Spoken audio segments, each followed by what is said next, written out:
Alright, my turn, Theo. Alright.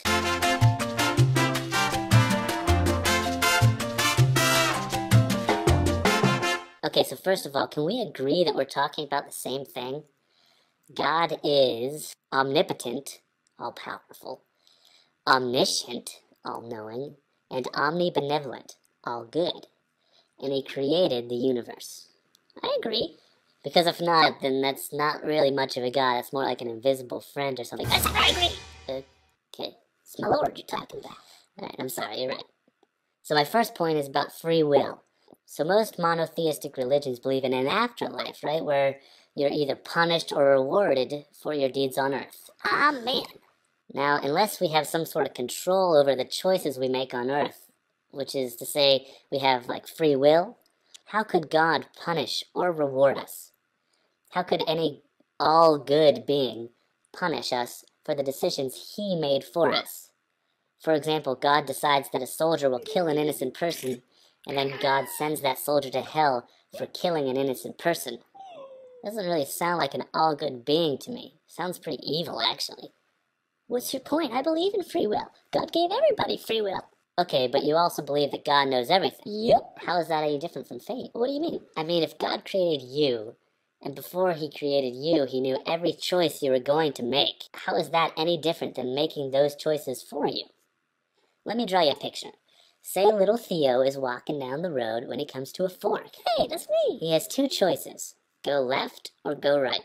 Now, if God knows that Theo is going to choose to take the left path, can he choose to take the right path?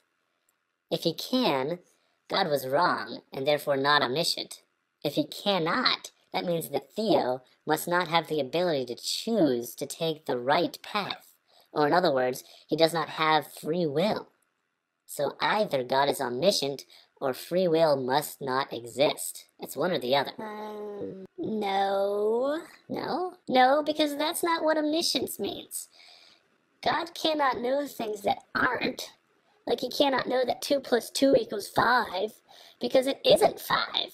In the same way, God can't know that Theo, or I, will choose to take the left path because I haven't chosen what path I'm going to take yet. So what you're saying is God cannot know the choices we're going to make? Yes. Okay, just to make that clear, God doesn't know how you're going to die then? Anytime anyone ever said it was in God's plan when they're talking about a car accident or a murder, they were lying. God can't know that. He didn't know that the Holocaust would happen or that people would vote for Bush. In fact, he can't tell anything about the future that has to do with free will. So that whole thing in Revelations about the one world government and false religions and all that crap, he couldn't have known that without impeding on free will. There goes the entire book out the window. Not only that, he can't even predict the future. Because God can't be wrong. He can't make a wrong prediction. And if every prediction he made were right, it would be the same thing as knowing the future. Don't you understand the consequences of what you're saying? God cannot tell the future, according to you. Yeah, well, whatever. You're going to hell. Alright, moving on.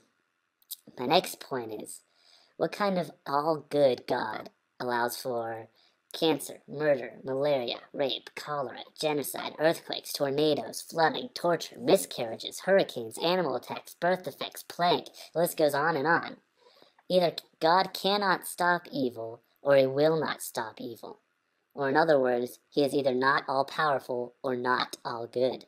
But we've already established that God gave us free will, so that explains why there's murder, rape, genocide, and torture.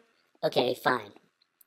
And for those other things, God has a plan. Sometimes he makes examples of us so we can help others. Now wait a minute, Theo. You've already said that there's no way that God could have had a plan for us without interfering with free will.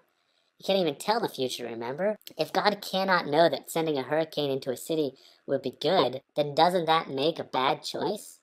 If I were to send a hurricane into a city full of people and say, well, I thought it would teach everyone a valuable lesson, but I wasn't really sure about it, that would be evil. That would be bad. And God can't be bad according to our definition. So maybe when God created the earth, he wanted men to have virtue, and unless there was some sort of chance that bad things would happen, then he would never learn any virtues. So God allowed for there to be chance. So God was like, ooh, here I am creating the earth, I guess I'll throw in some chance The chance that a tornado might wipe out an apartment building or something. That'll give these people some virtue. Well, yeah, but it didn't sound like that. So he's not actually sending these hurricanes or tornadoes to kill people. They're just sort of byproducts of what God did when he allowed chance to exist in the world? Yup. Do you realize what you're saying? What? I solved the problem of evil. Yes, but at the cost of your entire belief structure. If God can't interfere with nature or free will, meaning he's just sort of created the world and then sat back and watched it do its thing, he can't answer prayers, he can't save someone's family from a flood or protect a child from a burning home. He couldn't have parted the waters for Moses. He couldn't have caused the worldwide flood. He couldn't have impregnated Mary and given birth to Jesus. Do you realize that in order to say my God is not evil, you have to say that Jesus wasn't the Son of God? Well, goodbye personal God, goodbye Jesus being Lord, goodbye every holy book ever written. Your logical contradictions make no sense to me anymore. I hate you. I love you, you little agnostic little man, you theist.